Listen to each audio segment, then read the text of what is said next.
కోసము పరుగులు తీస్తున్న ఈ ప్రపంచంలో ప్రేమ అనే పేరుతో జీవితాలను నాశనం చేస్తూ ఈ లోక ప్రేమ మనిషి ప్రాణాన్ని తీస్తుంది, కానీ యేసు ప్రభు ప్రేమ ప్రాణాన్ని పోస్తుంది. ఈ లోక ప్రేమను మనం నమ్ముకుంటే ఈ లోక ప్రేమ మన జీవితాన్ని నాశనం చేస్తుంది, కానీ జీవము గల దేవుని ప్రేమ పాడైపోయిన మన జీవితములను సరిచేసి పరిశుద్ధంగా మార్చే ప్రేమ. దేవుడు ఇక్కడ చెప్తున్నాడు, మన ఎడల తన ప్రేమను వెల్లడిపరుచున్నాడు. ఎట్లనగా మనం ఇంకా పాపులమై ఉండగానే క్రీస్తు మన గురించి చనిపోయాను. మనం పాపులమై ఉండగానే, మనం లోకములో ఉండగానే, మనం త్రాగుతుండగానే, మనం అబద్ధములు ఆడుతుండగానే, మనం సినిమాలు చూస్తూ జగడములు ఆడుతుండగానే అంట క్రీస్తు మన కొరకు చనిపోయాను. ఎందుకు క్రీస్తు మన కొరకు చనిపోయాడంటే మన జీవితాలు మార్చడానికి, మన పాపపు స్థితి కొట్టివేయబడడానికి, మన గత శాపాలు కొట్టివేయబడి పరిశుద్ధంగా ఆయన బిడ్డలుగా మనం బ్రతికి ఆయన కొరకు జీవించడానికి యేసు ప్రభు మరణించాడు.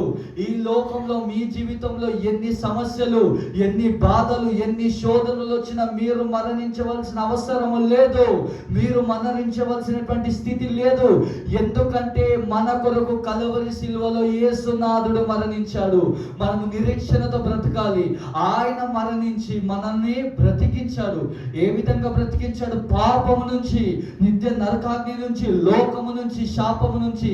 మనము చేతులతో చేసిన పాపమునకు చేతులకు మేకులు, కాళ్ళతో చేసిన పాపములకు కాళ్ళకు మేకులు, తలంపులతో చేసిన పాపములకు శిరస్సుపై ముళ్ళ కిరీటం పెట్టబడింది. దేహముతో చేసిన పాపములకు బల్లెంతో పొడవబడి మన ప్రతి శాప పాపమును ఆయన కల్వరి శిలువలో మోసి మనల్ని బ్రతికించాడు. సహోదరి, నువ్వు దేవుని కోసం బ్రతుకుతున్నావా? సహోదరుడా, నువ్వు దేవుని కోసం బ్రతుకుతున్నావా?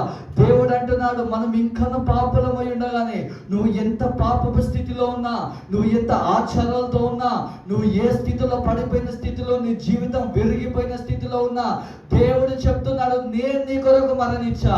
నీ జీవితాన్ని మార్చడానికి, నీ పాపాన్ని క్షమించడానికి, నీ అపవిత్రతను తొలగించి, నీ విరిగిపోయిన కుటుంబాన్ని, నీ భర్తని, నీ భార్యని మార్చడానికి నేను మరణించా అని చెప్తున్నాడు.